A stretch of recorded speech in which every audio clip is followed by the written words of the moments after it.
In Star Wars A New Hope, the Millennium Falcon is captured by the tractor beam of the Death Star. Disguising themselves as stormtroopers, the group make their way through, heading in separate directions, whilst Obi-Wan disables the tractor beam. Luke eventually manages to convince Han Solo to attempt to rescue Princess Leia, leading them to Detention Block AA-23. Luke locates Leia's cell, and she comments how he was too short for a stormtrooper. But what if instead, Leia had asked if Luke was too tall for a stormtrooper? Would Princess Leia be rescued? Would Obi-Wan fall at the blade of Vader? All is about to be revealed. Pushing the button to open the cell door, Luke was careful in not hitting his stormtrooper helmet against the low ceiling. Finally getting a look at the prisoner, she looked exactly the same as she did in a projection to Obi-Wan. As Leia stirs, her eyes open, and from a sideways position, the figure in front of her appeared to be a giant of a stormtrooper. Leia could not help but comment on how the stormtrooper was far too tall compared to the others. Luke looked upwards at the ceiling, to wonder if the princess had lost her vision. After all, he had never known himself to be the tallest person on Tatooine. But in the process of looking up, Luke smashed the top of his helmet against the frame of the door, the angle of the impact knocking him out in an instant. Leia shot up from her bed, and took Luke's blaster rifle and comlink, without looking at him, and hurried outside. Hearing the sound of blaster fire outside, Leia ducked behind the frame of the cell door, seeing out of the mist a man without his helmet and a Wookiee firing towards the stormtroopers. The pair move towards her, and Leia joins them in their battle. The young man asked her for the location of Luke, but Leia had no idea who he was or where he was. The young man muttered something about Ben Kenobi. At the hearing of the name of the legendary Jedi, Leia suddenly became interested in Han and Chewie. Jumping into the trash compactor, this causes all of them to lose their grip on their blasters and their footing. The blaster fire continued, and eventually, the trash compactor started. Chewie tries to use a multitude of garbage to stop the walls caving in, but the pressure was just too strong. Han is desperately grasping at a metal pipe, but suddenly, he finds himself instead grasping at the comlink that Leia had dropped earlier. With plenty of shouts, he gets the attention of C-3PO, who is able to get R2 to shut it down. A relieved trio make their way out, with all thought of Luke all but forgotten for now. Without Luke, their path to the Falcon is slightly delayed. Obi-Wan sensed this too, and knew something had gone wrong. After shutting down the tractor beam, Obi-Wan does not head for the Falcon, rather for Luke. With the focus on the Falcon, Obi-Wan is able to speed his way through the space station and finds Luke in the princess's cell. Luke awakens as the door opens, and at the sight of Obi-Wan panics. This was not part of the plan. Moving back through the Death Star, they're suddenly halted by a dark presence in their tracks. Obi-Wan instructs Luke to get behind him, whilst he dealt with the former man, now machine of Vader. The former master and apprentice circle each other, with Luke standing back, unsure of what to do. Obi-Wan is the first to strike, aiming a hit for Vader's shoulder, but Vader's Form 5 remains strong, and easily repels Obi-Wan. After exchanging several hits, it was becoming clear that Obi-Wan had no intention of winning, but was rather delaying something. Obi-Wan was trying to communicate with Luke to leave, but Luke got the wrong message. Luke pulls out a blaster, and aims it for Vader's helmet, but it hits the wall. Vader is now alerted by Luke's presence, and detects something familiar, but can't quite put his finger on it. Now attacking Luke, Obi-Wan blocks Vader, and Luke ignites his own blade. His clumsy technique is evident. After a few lousy strikes, Vader easily force pushes him away, before concentrating on Obi-Wan. Luke had to think quickly. Cutting through several stormtroopers, he feels the graze of a bolt on his shoulder, before staggering into the Falcon, earning looks of shock from Leia and Han. Swiveling the heavy turret upon its axis, Luke uses his instinct to aid the fight.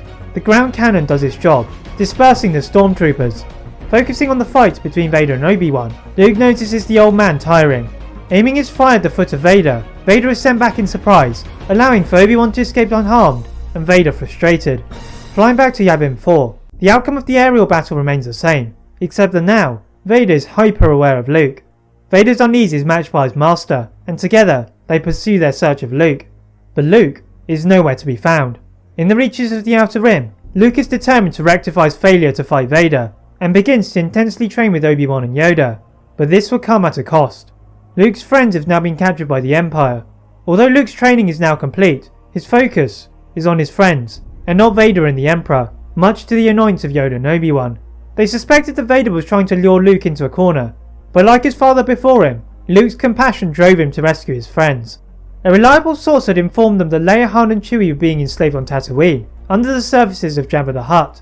It was a clever move by the Empire, as it was a place that Luke had feared returning to, following the burning of the Lars home. The passage to Tatooine from Dagobah is smooth. After all, That is what the Empire wanted. Landing a fair distance from Jabba's palace, they see what could only be described as an army surrounding its perimeter. It was time for Luke to use his new abilities. The Jedi decide to split up and attack from 3 sides. First it is Yoda, who uses nearby debris to crush at least 100 Imperial troopers. Now alerted to his presence, the ensuing chaos is to the advantage of Luke and Obi-Wan. Luke uses his athletic gifts and cuts his way through the troopers, whereas Obi-Wan is hardly moving at all, calmly deflecting the blaster bolts back into the chest of the troopers. Both are equally effective, and with the help of Yoda, the outside of Jabba's palace is now safe. Using their lightsabers to cut through the front entrance, they tiptoe their way into the palace, wary of attracting any unwanted attention. Sidestepping the sleeping Hutts, Luke finds his friends encased in carbonite.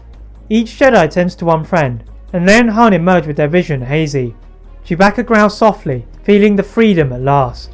But the growls suddenly turn into cries, as the Jedi instinctively ignite their blades. From the shadows emerged the Emperor, blade in one hand, and summoning the guards and bounty hunters with the other. Boba Fett attacked first, his wrist gauntlet setting the floor ablaze. The Jedi rolled away, shoving Leia, Han and Chewie to the side. With the Jedi split up, Yoda begins to hold off the Emperor, whilst Luke and Obi-Wan deal with the guards and bounty hunters. Obi-Wan is quick to decapitate the guards, their pikes no match for his defences, and immediately goes to help retiring Yoda.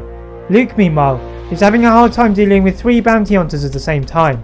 Boba Fett and IG-88 were taking it in turn to set the place on fire, and Bosk was rapidly launching grenades. Knowing he could not get close to them, Luke deactivated his lightsaber and waited for Boba Fett and IG-88 to initiate their flamethrower attacks. As the fire is approaching him, Luke uses both hands and pushes the fire back with the Force, forcing all 3 bounty hunters to retreat. Before they could react, Luke flips into the air and performs a triple decapitation, right before he saw Yoda sprawling across the floor. With the Jedi Grandmaster gravely injured, Luke jumped into the battle, his aggressive nature throwing the Emperor slightly off balance, having been on the offensive the whole time. Obi-Wan stares in amazement as Luke begins to push the Emperor backwards, right into the body of Jabba, who is merely applauding the show. Palpatine begins to mock Luke, telling him how he was a failure just like his father before him. Luke's guard drops slightly as he realises the identity of his father. Sidious takes advantage of this and uses his spare hand to lift Luke into the air, throwing him repeatedly from floor to ceiling, with Luke unable to resist the Force lightning. Luke's blood was leaving in front of his blurry eyes, before he finally came to rest on the ground, his clothes sizzling. Heavy mechanical and wheezed breathing punctured the silence in the air, as Luke looked up and saw Vader, his lightsaber through the chest of both Sidious and Jabba the Hutt. Vader told Luke that he was not a failure, for he could resist the dark side, whilst he could not, before fading into the Force. Turning around, Luke sees Obi-Wan beside the empty robes of Yoda, struggling to hold back his tears. Looking over at his friends, they were in shock over what had just taken place. The notorious killing machine of Vader turned into a hero, in a blink of an eye. Now gazing to the fallen guards, Luke knew this would be the beginning of the triumph of the light. That is it for what if Luke was a little tall for a stormtrooper. That was probably one of the hardest what ifs I've ever had to make, as in all likelihood it would make no difference whatever Leia said. So please like this video, and if you're new to this channel and my other channel, subscribe for more tips. And as always, leave a comment on what if you'd like to see next, and how my videos can improve. Thank you very much for watching, and see you next time.